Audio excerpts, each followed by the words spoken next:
முக்கிய செய்தி: எடப்பாடி பழனிசாமி உள்ளிட்ட 22 எம்எல்ஏக்களை தகுதி நீக்கம் செய்ய வேண்டும் என சபாநாயகரை சந்தித்து சிபிஎஸ் எஸ்பிவி தரப்பு மீண்டும் வலியுறுத்தலை முன்வைத்திருக்கிறது. கூடுதல் விவரங்களை எமது செய்தியாளர் பாண்டியராஜன் வழங்க கேட்கலாம். பாண்டியராஜன், எடப்பாடி பழனிசாமி தரப்பில் மாவட்ட செயலாளர்களை கூட்டிய ஒரு கூட்டமானது ஒருபுறம் நடைபெற்றுக் கொண்டிருக்கிற இந்த வேளையில், அதே சமயம் தற்போது வேலுமணி தரப்பு சபாநாயகரிடம் ஒரு கோரிக்கையை முன்வைத்திருக்கிறார்கள். இது தொடர்பான விவரங்கள் என்னவாக இருக்கின்றன?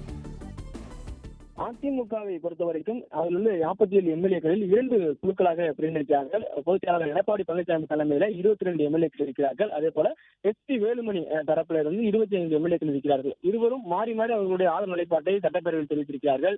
தமிழக வெற்றிக் கழகத்திற்கு ஆதரவாக எஸ்பி வேலுமணி தரப்பு அதிமுக எம்எல்ஏக்கள் 25 பேரும், அவர்களை எதிர்த்து வாக்களிக்கக்கூடிய வகையில எடப்பாடி பழனிசாமி அவருடைய தரப்பில் இருக்கக்கூடிய 22 எம்எல்ஏக்கள் இருக்கிறார்கள்.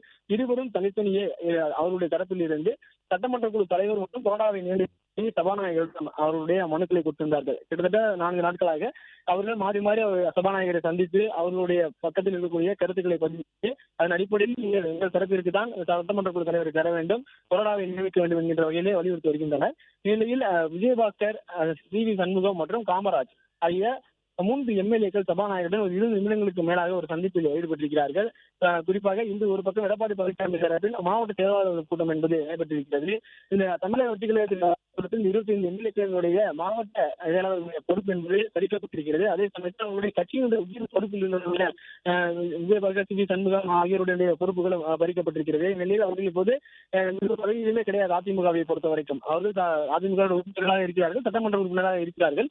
ஆனால் அவர்களுடைய கட்சி பொறுப்பு என்பது எதுவும் இல்லாத நிலையில் தான் இருக்கிறது. இந்நிலையில் தான் இந்த சந்திப்பு என்பது தற்போது தலைமைச் செயலகத்தில் சபாநாயகரை சந்தித்து மேற்கொண்டிருக்கிறார்கள். குறிப்பாக அதிமுக பொறுத்த வரைக்கும் 2 தரப்புகளாக இருக்கக்கூடிய நிலையில எஸ்பி வேலுமணி தரப்பை பொறுத்த வரைக்கும் சட்டமன்றத்தில் இருக்கக்கூடிய மற்ற எம்எல்ஏக்களில் பெரும்பான்மை எம்எல்ஏக்களின் முடிவு என்னவோ அந்த முடிவை தான் சபாநாயகர் ஆதரிக்க வேண்டும் என்கின்ற வகையிலே ஒரு வலியுறுத்தலை முன்வைக்கிறார்கள். அந்த கோரிக்கையையும் சபாநாயகரிடம் முன்னிலைப்படுத்துகிறார்கள். குறிப்பாக சட்டமன்றத்தில் 47 எம்எல்ஏக்கள் இருக்கிறார்கள்.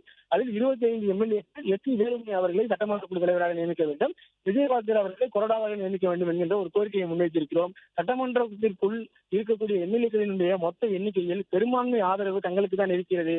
எனவே எங்களுடைய தரப்பில் இருந்து முன்மொழியப்பட்ட சட்டமன்ற குழு தலைவராக எஸ்பி வேலுமணியையும் கொறடாவாக விஜயபாஸ்கர் அவர்களையும் நியமனம் செய்ய வேண்டும் என்கின்ற கோரிக்கையை முன்வைத்திருக்கிறார்கள். குறிப்பாக சபாநாயகருடன் நீண்ட நேரம், அதாவது ஒரு 20 நிமிடங்களுக்கு மேலாக அவர்களுடைய இந்த ஆலோசனை என்பது கண்டுகொண்டிருக்கிறது.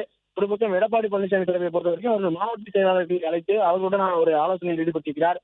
அதிமுகவினுடைய சட்டமன்ற குழு தலைவர் யார் என்று தேர்ந்தெடுப்பதற்கான அந்த நிலைப்பாடு 2 தரப்பினராக இருந்திருக்கக்கூடிய நிலையில தமிழக வெற்றிக் கழகத்திற்கு ஒரு தரப்பு எம்எல்ஏக்கள் ஆதரவு கொடுத்த பிறகு அதிமுகவில் உட்கட்சி பிரச்சனையாக இது எடுத்திருக்கிறது. அதிமுக அலுவலகங்கள் காவல்துறையினுடைய பாதுகாப்பு கொடுக்கப்பட்டிருக்கிறது.